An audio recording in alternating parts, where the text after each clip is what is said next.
If you were unfortunate enough to witness a politically charged debate about socio-economic state of your country, you might have witnessed someone using, or rather misusing, the metric called relative poverty to paint a very dramatic picture of rising poverty.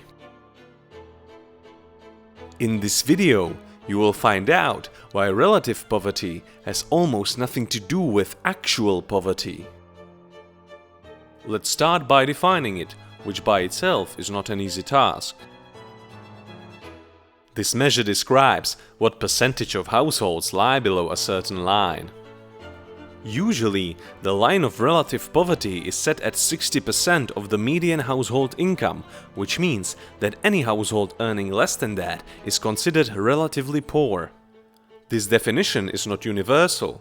The EU uses the 60% threshold, but OECD, on the other hand, sets the bar lower, at 50% of the median income.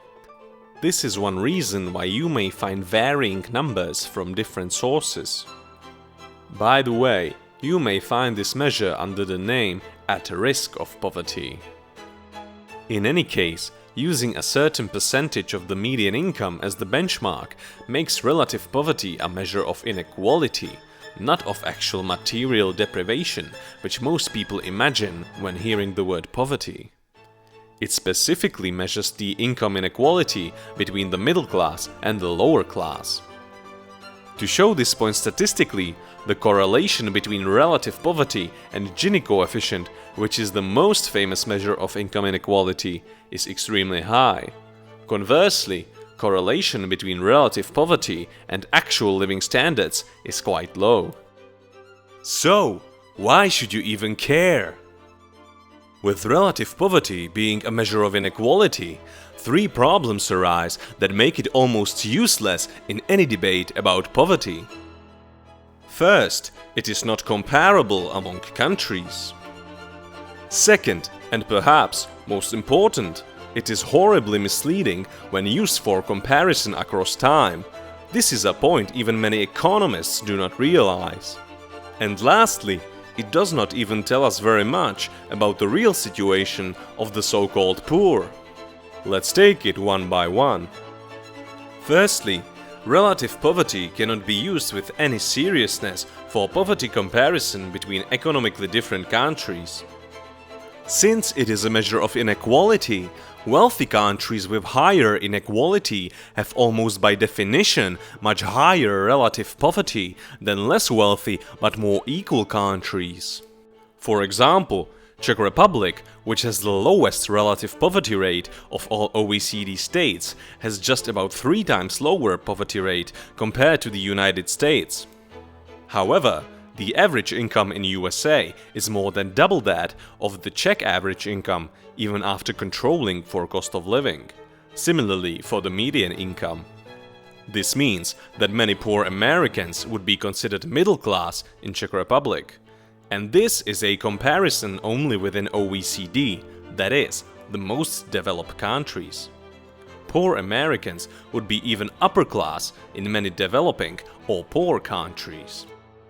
You may hear that even though people in relative poverty have a roof over their head and are not suffering from hunger, they lack some basic utilities of modern society, such as TV, stable internet connection, not being able to afford a car, or clean clothing.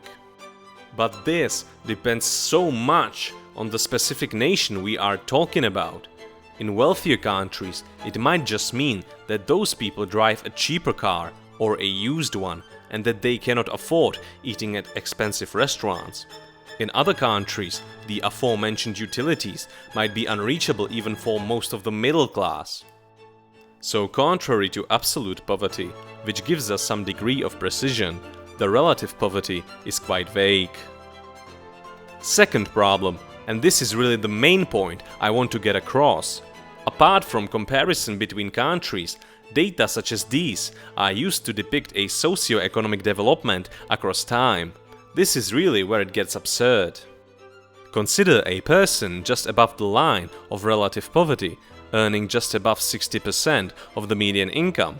The economy is booming, so next year his earnings increase by 3%. However, The median income increased by 3.5%. In such situation, the person suddenly falls into relative poverty even though his standard of living increased. And vice versa, a household earning just below the 60% line would be lifted out of poverty even if their income fell, but by less than the fall in the median income. If you think that this is just some theoretical, unrealistic example, think again, sunshine. It turns out that this happens more often than not. As Walter Scheidel writes in his wonderful book, The Great Leveler, times of prosperity are usually associated with rising inequality, and times of crises tend to bring about more equality. This relationship is observable for thousands of years. Let's return to the example of Czech Republic. The global financial crisis hit Europe with about a one-year lag after the USA, so the Czech GDP plummeted in 2008 and hit rock bottom in 2009. Here we can see that relative poverty fell during the period of falling GDP and living standards, and not vice versa. After a brief recovery, Europe had to cope with another crisis, a so-called Euro crisis. Yet again, falling GDP in 2012 and 2013 was followed by the counterintuitive drop in relative poverty. Afterwards, the poverty rate rose and stayed on the higher level, with only one exception, during the entire long economic boom of the second half of the decade. Reliably enough, poverty fell again in 2020 and 21 amidst the COVID crisis and the lockdowns. Who would have thought? Czech Republic is not the only country where similar pattern occurs.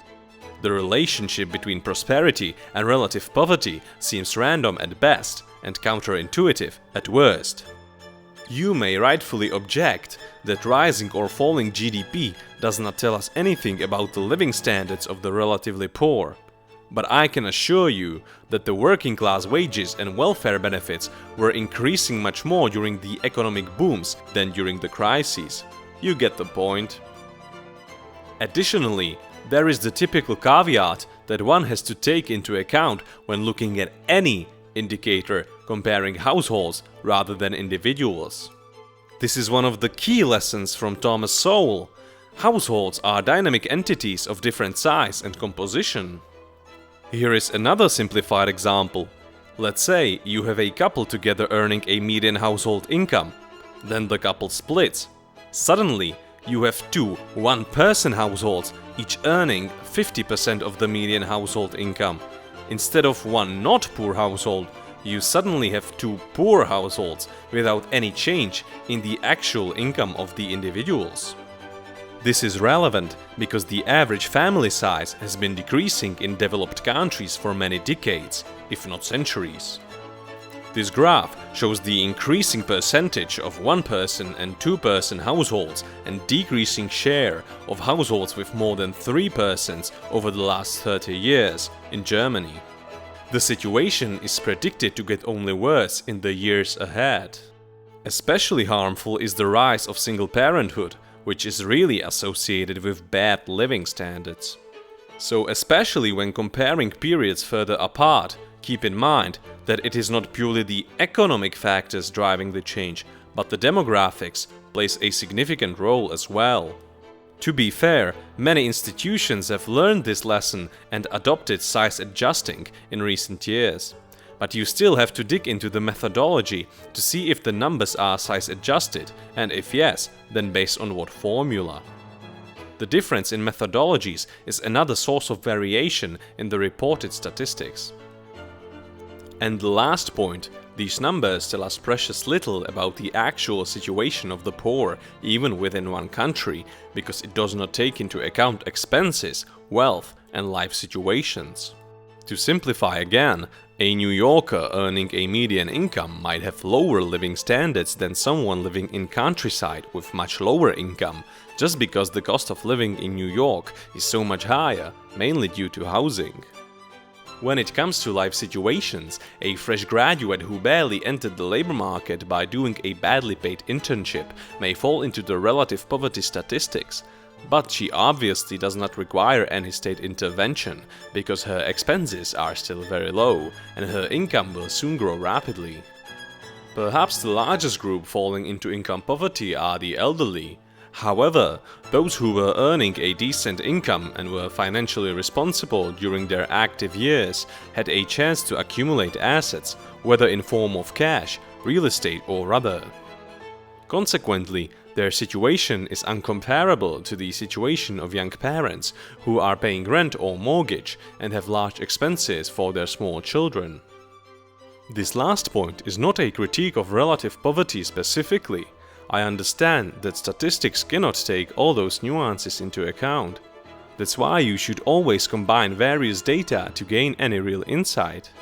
However, poverty is one of those emotionally charged words, often thrown around without any context or additional data, as if it is self-explanatory and self-sufficient. So please, keep those nuances in the back of your mind when researching or debating such topics. To sum up, relative poverty can be quite useful, but as a measure of inequality between the middle class and the lower class. I think its current name should be changed. Today, it is often misused to deceive the layman population, and perhaps it baffles the experts and politicians themselves. Now, armed with this knowledge, you will be immune to such deceptions. Thank you sincerely for your time.